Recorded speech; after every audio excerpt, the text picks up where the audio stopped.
one life, for crying out loud. You might as well just give it all you got. The Deej, Dan Jourdan. Your daily dose of reality.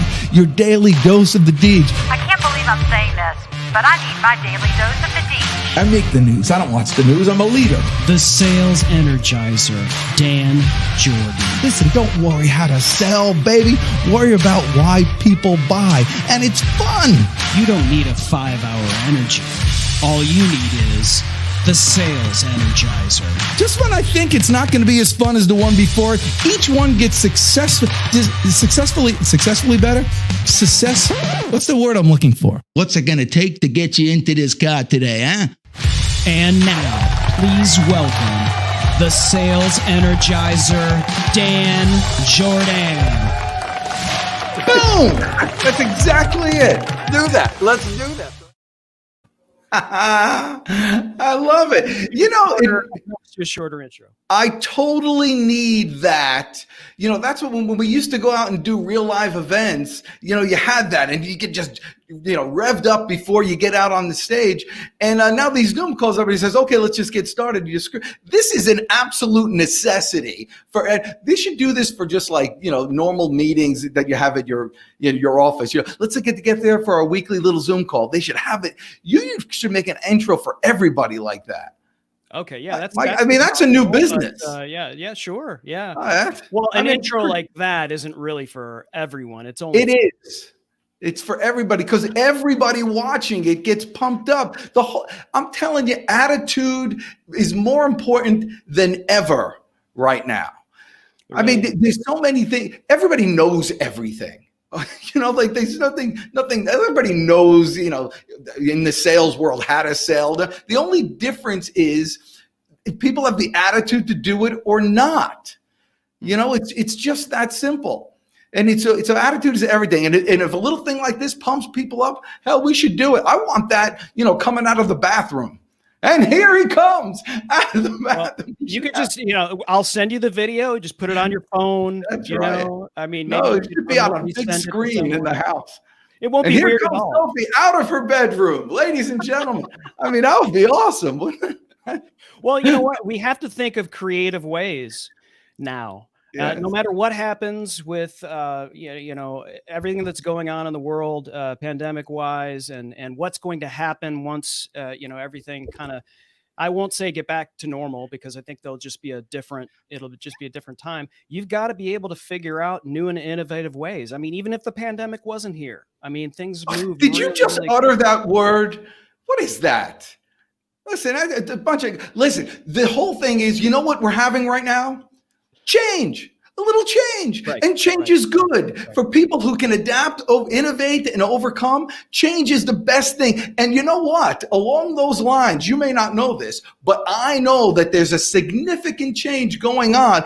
Breaking news here on the Dan Jourdan Live Show with our next guest. Bring them on already. Yeah, we just found out just a few minutes ago some breaking news from our guest. So please, if you will, welcome the co-founder and head of sales from Refract, and of course, the author of Problem Prospecting. Please welcome to the Dan Jourdan Live Show, Mr. Richard Smith. Welcome. Ooh, you got to put both arms in the air, Richard Smith. There you go. That's what we do. Okay, that's it. Now you're an official member. I am so glad to have you.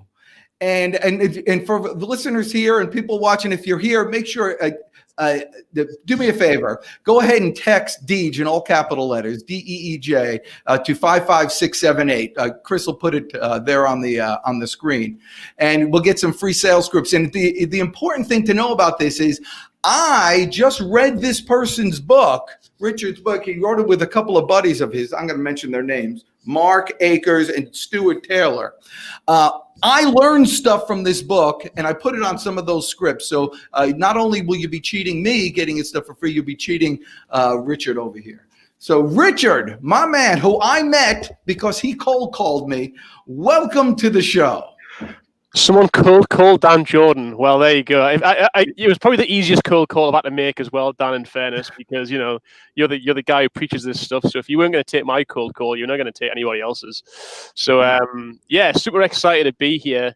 And, yeah, it's a bit of a it's a funny old day today because it's personally for me a massive day in that the sense of my company Refract, which is the company I co-founded literally about 6 years ago. This month has been acquired in the last 24 hours by a company called Lego, who are a Boston-based company who work in the sales learning technology space.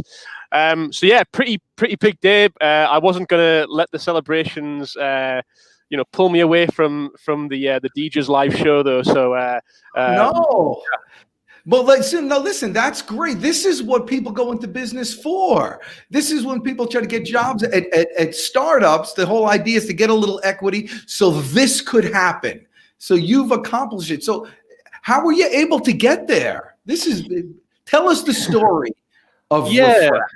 Well, I think, by the way, it's Refract, not Refract, like Chris Stone says. You can't, from Michigan. Sorry, Potatoes, as you guys say. I think, the real reason that we built Refract, initially was to help with the, big problems that exist in the world of sales. And not most of them my own experiences, early days. So, I started life in sales as just a fresh-faced guy out of university, not having a clue what I wanted to do with my life, and like most people do, they sort of fall into sales because what else is there to do? I just didn't have the first clue. I didn't know how to make a cold call. I didn't know how to handle objections. I didn't know how to structure my sales conversations with prospects. And the challenge was that I didn't have the benefit of having anybody who could listen to my calls and understand how I was speaking with customers, giving me coaching feedback, giving me point me in the right direction. And as such, I struggled a lot, and that was, when you're looking across the world, this problem exists across salespeople everywhere. So many people are being told to make the number and, book the meetings or do the deals. But a lot of people haven't actually been taught, well, how do you actually have those conversations, and how can you actually get coaches and managers to be able to get insights into how those conversations sound. So we built Refract really to tackle this challenge. It's been an interesting journey. It hasn't been easy. We've been a company that has, we have a massive market, which is a great thing, but we also have some very well-funded competitors, companies who have much deeper pockets than us, much bigger teams. But we've punched well above our weight, and we've I think it's ultimately about the people has been the big reason, but it's also about, we've been a very sales-focused organization. Let me stop you there, because I think that you hit upon something that's really important. A lot of people go into the real estate business thinking they're in the real estate business, or they go into the software business thinking that they're in the software business. In actuality, they're all in the sales business. And their product or service is just, that's the different thing. But everything else, if you think of yourself as a sales organization, you have a much better chance of moving product than really focusing on your product itself.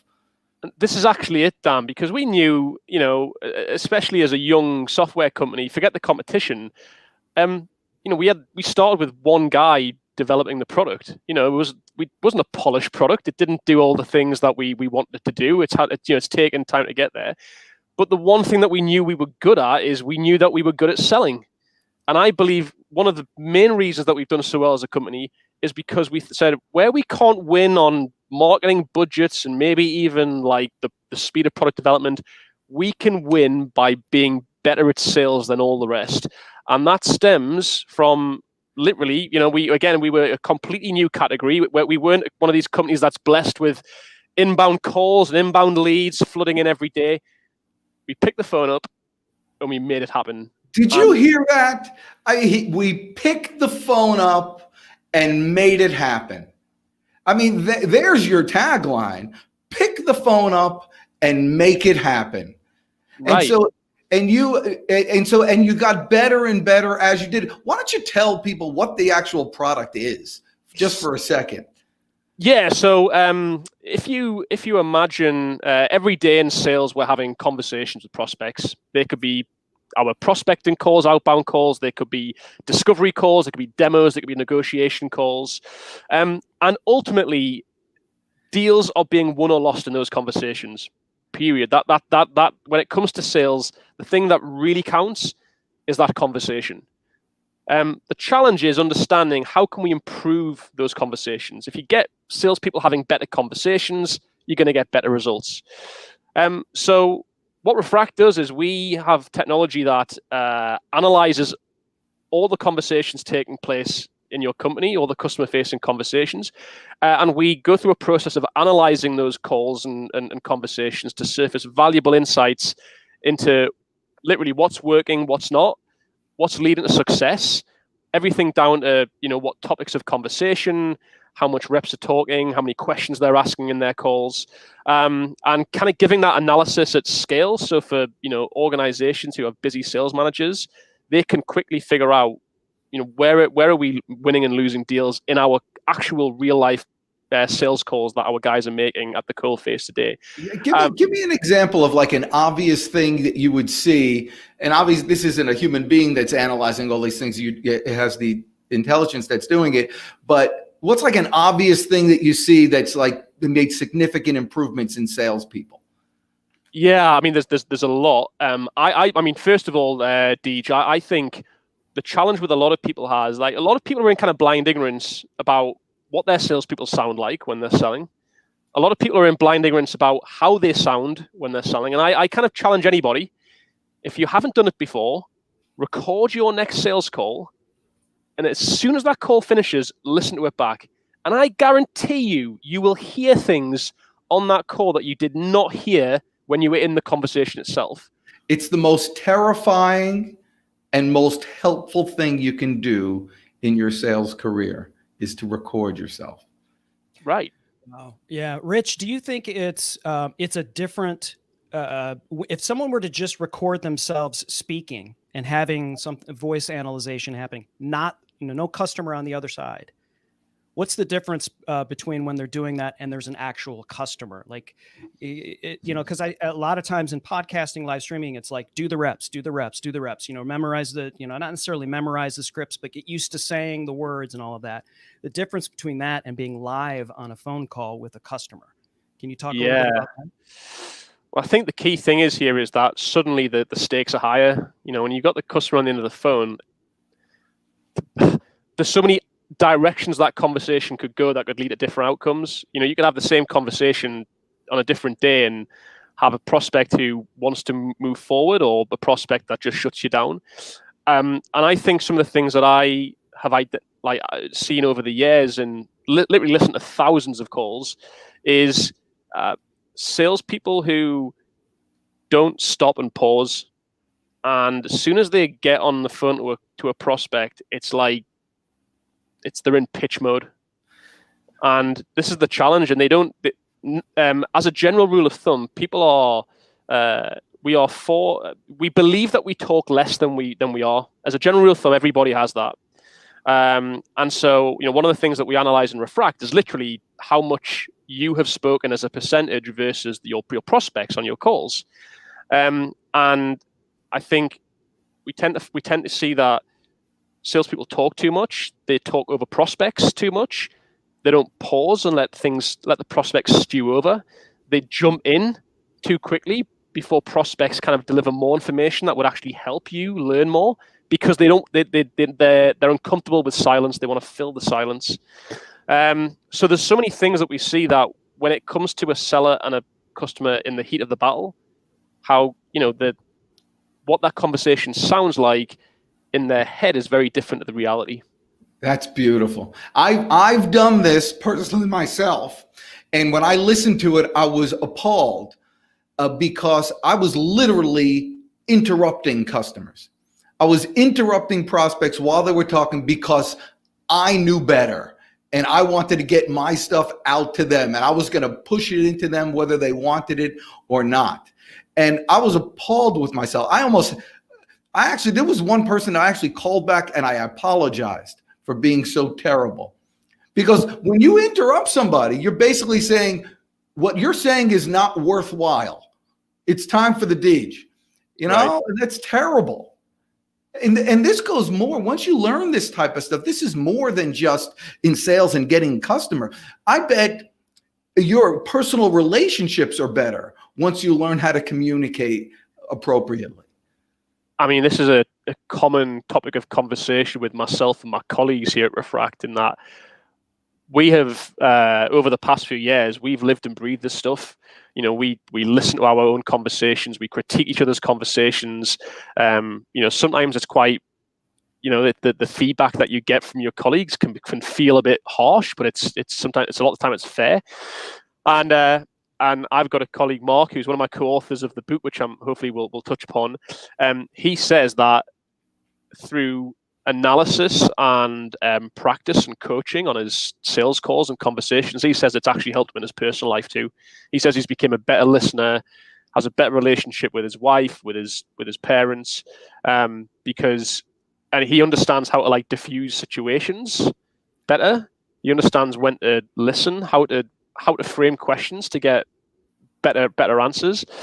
So this is you're absolutely right. Like, once you start inspecting what you're doing, you realize that there are so many, in some cases, very quick levers you can pull to make massive differences in how you're perceived as a person, both to your prospects, but also to the people who know you best.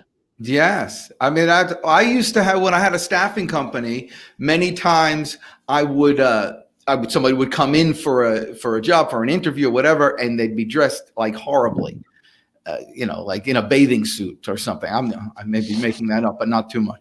But I'd put them in front of a mirror and I'd say, would you hire that? You know, and make them look at, and when I listened to myself, when I first got started, I listened to myself. I thought to myself, would I buy from that person? Yeah. You know, absolutely not. So it's a tough thing to do. So it's not just the words you say many times, it's how you say them. But if you are looking for words, hey, Stoner, put up that thing for texting again, because we got a free offer here today.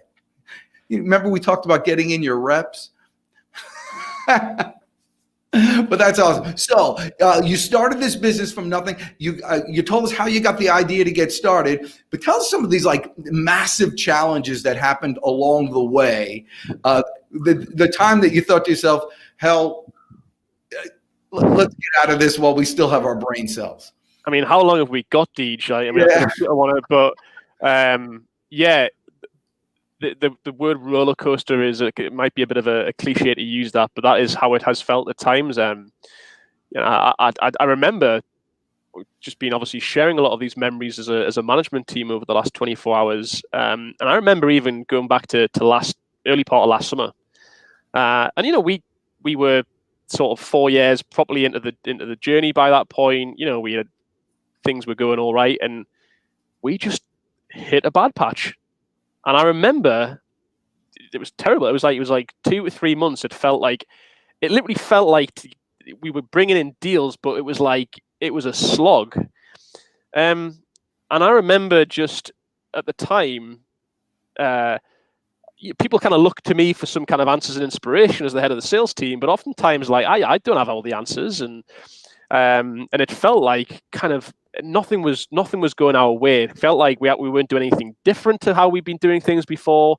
And it is, I think, the weight of sales, and this is the whole thing around mindset in sales. The weight of sales can really weigh heavy on you.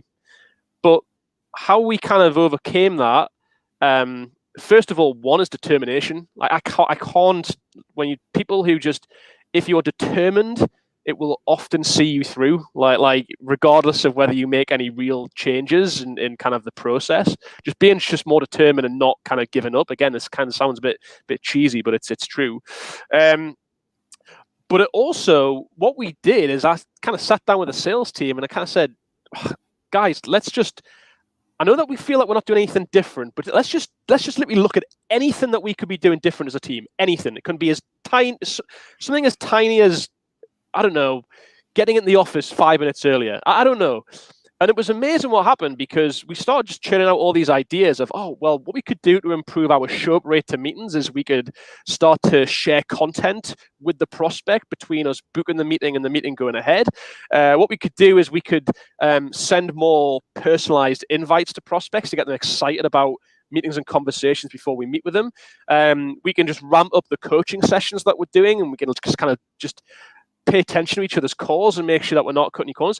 And it was amazing. The space of like an hour, I had this list of things that, a few hours ago, I thought, I can't think of anything that we can do differently here. Yeah. And it just sometimes just the message and the learning here for people watching this is, slumps in sales is just a part and parcel of the game. Like, they're going to happen. I think unless, you're working for some company where, everything's just kind of put on you for a plate. Everybody's going to have their ups and downs. Secondly, the mindset of just don't give up. Like, accept that slumps and bad patches are a thing in sales. But the third thing is take a step back. Sometimes if you're so kind of head deep in the game every day, you're never actually taking a look and saying, right, what am I doing differently? Because guess what? The chances are, if you are just doing the same thing again and again, that might be the problem, because you're doing the same thing that's leading to the same outcome. And just doing it harder and faster isn't necessarily going to cure the problem. So take time to just take a step back and inspect, whether it's inspecting yourself, inspecting as a team, and you'll be often amazed at just the little things that put them all together and make up a nice big pizza full of great ideas and changes you can make to have better success. That is wonderful. Isn't that great idea? I sold businesses for a while, still do, some business brokerage. And whenever somebody goes into a business for the first time, I always tell them this. I said, a year and a half from now, you're going to be in your basement doing the books with a bottle of Jack Daniels, and you're going to think to yourself, the hell am I doing? I could be working half as much for somebody else and be earning twice as much. I mean, you've had those weeks that you paid to work, didn't you? Right. Yeah. I mean, you have weeks that you're literally paying to work 75 hours a week. But if you can get past that day and you think, and the thought of working for somebody else nauseates you more than your business at that point, you're on the right path, right? And now you're going downhill, and it's going to happen. And you do back up and just think of all the things you can do different. If you work really hard doing the same thing all the time, you don't realize it, but it starts becoming old hat. If you listen to yourself on the phone, if you're using Refract, or is it going to still be called Refract? Yeah, Refract we're part of the Lego family, Okay. But yeah, Refract is still gonna live. Okay, so it's still going to live as Refract. If you're using Refract, you'll hear yourself sound like you're just mailing it in. You don't realize it, but you'll hear those little tonalities. You're not necessarily as excited as you once were. 100%. And then like, I see this every day. Like every week I've got like my reps just saying, hey, Rich, I've just came off a call. Like this happened this week. Paul is one of my SDRs on the team here. He just said, hey, I just had a call. It was one of those where it just felt like this should have been a meeting. And we've all had them. Like, how did I get the end of this call and this guy not want to give me his time? And he didn't know the answer. He was like, I feel like this should have converted. And what he did, he shared the recording of the conversation. We all dove in, and we all found little things that he could have done differently and made him aware. And now he could then put that into practice the next time round. And that's the problem, because most companies, they're getting the no's, they're getting the shutdowns, but they're not. They don't know what that. Sometimes salespeople, we don't know what we don't know, and oftentimes it needs that perspective, needs that coach to come in and say, "Hey, actually, here are like 3 ideas I think that could have led to a different outcome." That's good, and your salesperson is willing to accept it, right? That's a good hire. Someone who's willing to do that. Chris Stone, you had a question? Yeah. So Archie, I had a question. It kind of dovetails into what you just said. So it's one thing for someone to listen back at themselves on a sales call. It's quite another thing to be sitting in a room or on a Zoom call or whatever, and everyone else is also listening to your sales call and analyzing that. So how often, probably your team, I'm guessing, does that fairly often. It's a part of what you do, but other teams that use Refract and the management of that. If someone's reporting to you, I mean, how do you deal with someone like, okay, now we're going to be sitting, there's going to be 30 people in the room and we're going to play your call and we're going to analyze your call and use the software to do that. What's that experience like for them? Yeah, good question. And these are kind of some of the objections that I would often come up in a sales process with Refract with. Oh my God, I don't know how well my team are going to take to having their calls listened to. And one thing I can say, so one of my customers at Refract, he described Refract as not just he describes it as a culture changer. The product has helped them change their sales culture because it has moved them away from that, hey, our salespeople don't want to have their calls listened to, and everybody's just kind of siloed into their own calls, to the point that now every week they get people.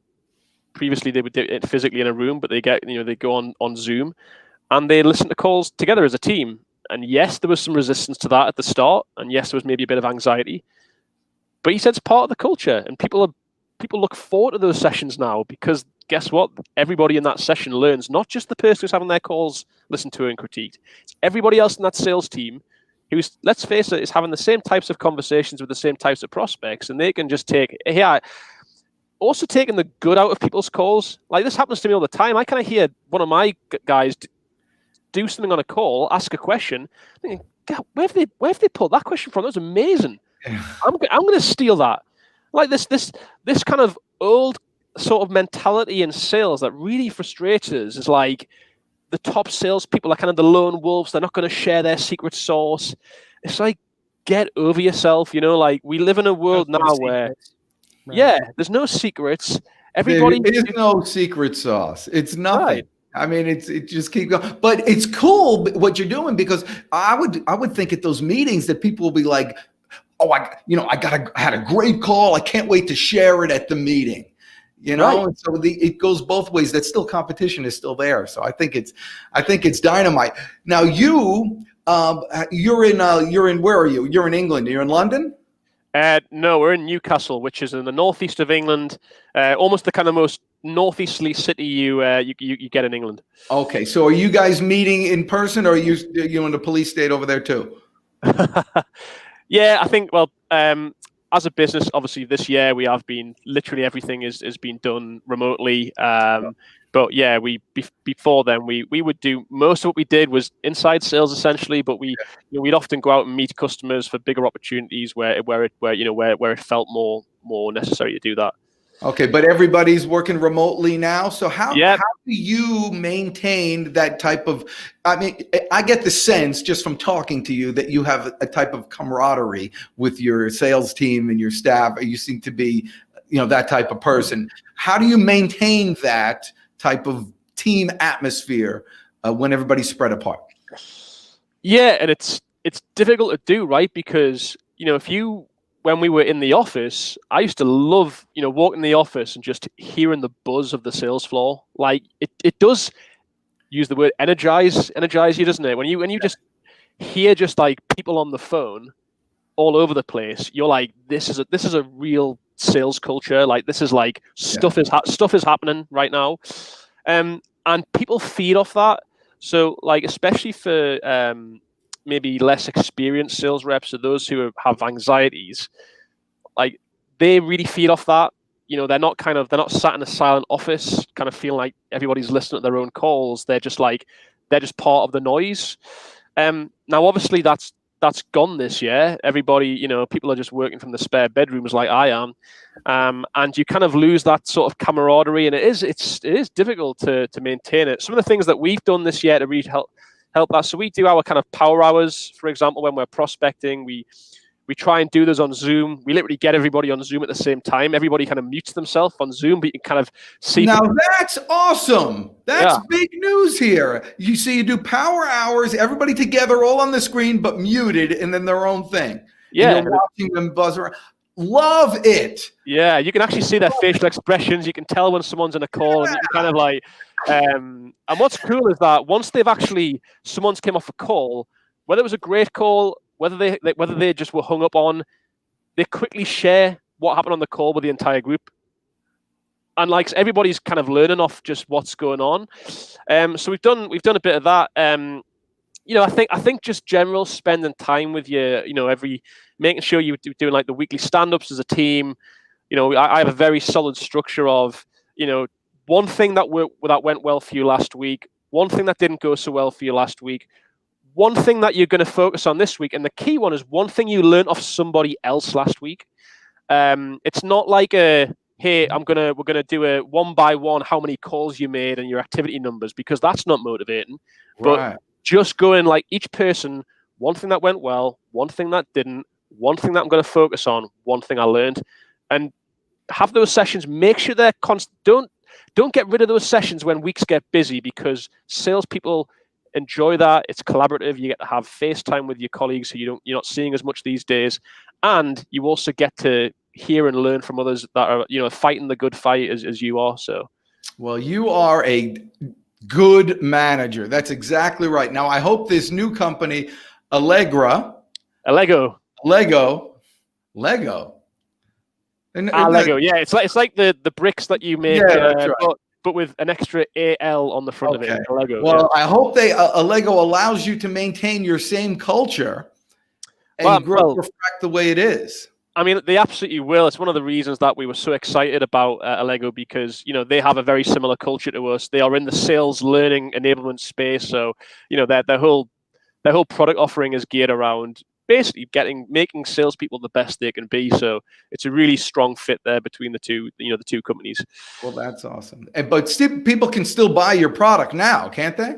Yeah, where this is for the time being, at least for the foreseeable future, we are still, selling Refract as we always have been. It's just exciting that we can just, innovate quicker and become noisier as part of a bigger group. So, who is your perfect customer? Who's your perfect client? Who do you? I don't like the word avatar, because I think like the movie, like everybody's an alien. So, who's your perfect prospect? There's not many blue VPs of sales kicking about these days. So we are we sell to predominantly sales leaders, so VPs of sales, CROs, but those who have sales teams that are predominantly phone first, because we're essentially analyzing call recordings. So we tend to not be suitable for too much for people who are primarily out in the field meeting customers face to face, albeit. Ironically, this year, everybody has been inside sales. Like everybody, this is what people will be doing. So it's we work with teams of lots of sizes, but ultimately they all have one thing in common, is that they all want to improve sales outcomes by improving conversations, and also want to have a better coaching of culture and learning in their teams. So this basically turns a sales manager into a sales coach, or enables them to do so. Right, exactly. And there's a lot of challenges with sales managers not coaching as much as they should be. Coaching isn't necessarily an easy thing to do, and Refract is a really good remedy to that. Well, that's awesome. So so here it's a sales show. So why should we use yours instead of all the other competition out there? Yeah, I think we have some competitors. We're role playing now. We're role playing. Let's do it. So I just got a call from this competition company. They say the same thing. Why should I use you instead of them? Yeah, so Dan, there's obviously a lot of similarities between the companies that you're speaking with, albeit we have some key differences. I think where Refract is, our focus is on, there's no point in analyzing conversations in the sales team if you're not actually giving anybody a path to getting better. So everything that we do is geared around, yes, analyzing calls, but everything is about helping to improve the actual effectiveness of the salespeople, making this a coaching process and making someone more effective. And that's a lot of our product is geared around coaching triggering learning journeys for salespeople based on what's actually happening in their calls. But as well as that, we do pride ourselves on, yes, we're a software company, but we don't want to be seen as a software company by our clients. We want them to look at us as almost their coaching partner. So, our customer success kind of after sales that we deliver, we truly work super closely with teams, helping them understand how they can, build Refract into their processes, into their workflows. We share lots of best practices when it comes to coaching, when it comes to tips for the sales team and how they can improve their calls. We kind of want to see ourselves as people who can actually, change a culture.